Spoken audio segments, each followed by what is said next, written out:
5માં ભણું છું. મારા ક્લાસ ટીચરનું નામ મયુર સર છે. હું આજે તમને સરસ મજાની વાર્તા કહીશ. વાર્તાનું નામ છે શિયાળ અને કાગો. એક દિવસ એક જંગલ હતું. જંગલમાં એક કાગો હતો. કાગડાને એક રોટલી મળી. એટલામાં શિયાળ આવ્યું. શિયાળ કહે કે બંને ઝઘડવા લાગ્યા. પેલા કાગો કહે કે આ મળી એ રોટલી છે અને શિયાળ કહે કે આ મારી રોટલી છે. પછી એટલામાં એક વાંદરો આવ્યો. વાંદરો કહે કે લાવ હું તમારા બેને ભગ પાડી દઉં. પછી બંનેએ ભગ પાડી દીધા. પછી એક તરફથી વાંદરો ખાઈ જાય તો એક નાનો અને મોટો ભગ થઈ ગયો. અને બંનેના પછી કાગડાએ કહ્યું કે એક મોટો ભગ છે અને એક નાનો ભગ છે. પછી એક મોટા ભગમાંથી એક વાંદરાએ ખાઈ લીધું. પછી બંને ખાઈ ગયા અને બંને બેસી મળી ગયા. આ વાર્તા પરથી એ શીખ મળે છે કે આપણે ખાવું જોઈએ નહીં. લાલચ બુરી બલા છે. મારું નામ આમિના છે. મેં ધોરણ 5માં ભણું છું. મારા ક્લાસ ટીચરનું નામ મયુર સર છે. મેં આજે તમને મજાની વાર્તા કહીશ.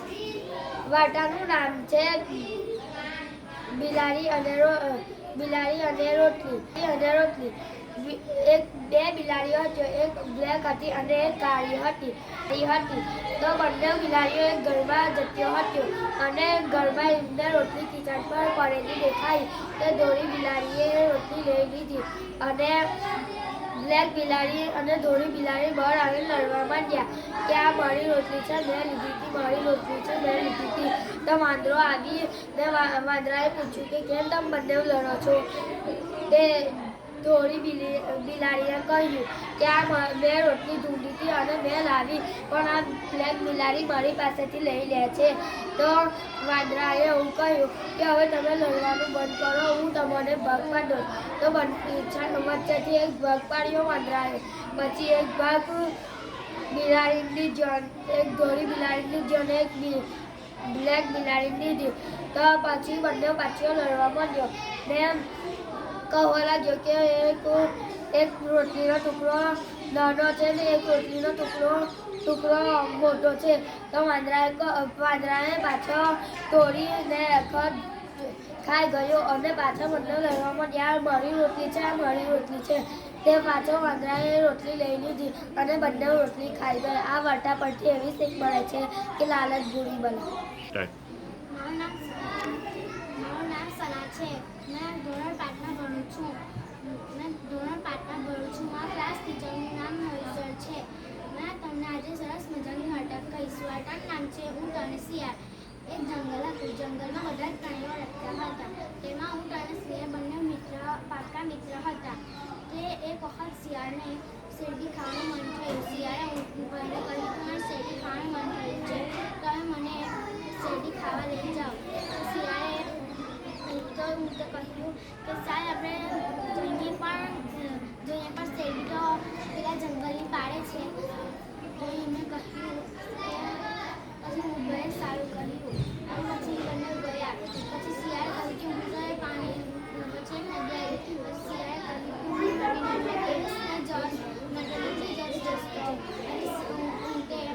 કે ચાલ મેં પીઠ પર બેસી જા. પછી પીઠ પર બેસી ગયો અને નદી પેલી પાળે જતા રહ્યા. પછી મેં જોયું કે ખેતરનો માલિક તો ઊંઘે છે.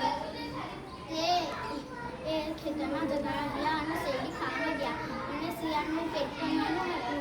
એને ધરાઈને શેરડી ખાઈ લીધી અને ઊંટનું પેટ તો મોટું હતું. તેને થોડીક જ શેરડી ખાધી હતી. તો મેં કહ્યું કે શિયાળને ગીત ગાવાનો મન થયો અને શિયાળે કહ્યું મારે ગીત ગાવું છે.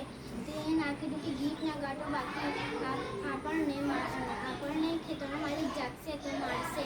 તો શિયાળ થોડું એનું નામ સાંભળીને ગીત ગાવા લાગ્યું અને પછી જેવો ખેતરનો માલિક જાગ્યો એવો શિયાળને અને ઊંટને મારવા ગયો.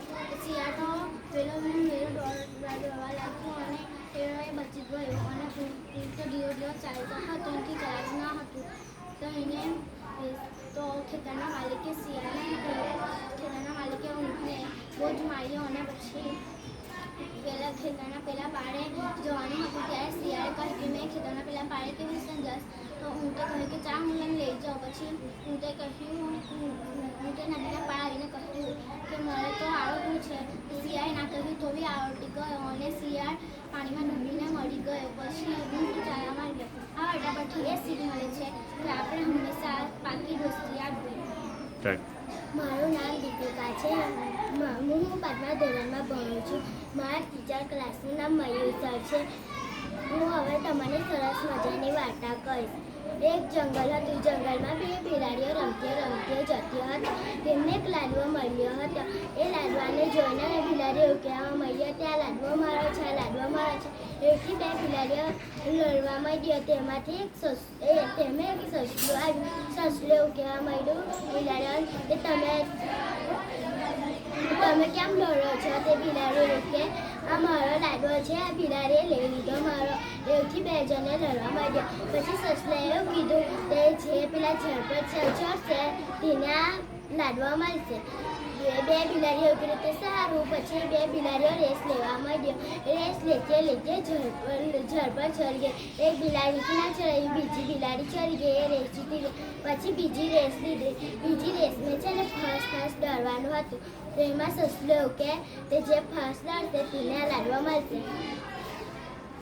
સસલાએ કીધું તે સારું. પછી બિલાડીઓ એવું કહેવા માંડ્યો તે સારું. પછી બે બિલાડીઓ દોડ્યો જત્યો. પછી એક બિલાડી જીતી ગઈ. પછી એને લાડવા મળી ગયો. વાર્તામાંથી એક મળી છે આપણે કોઈ આ વાર્તામાંથી એક શીખ મળે છે કે આપણને આપણું કોઈને લેવાનું નહીં.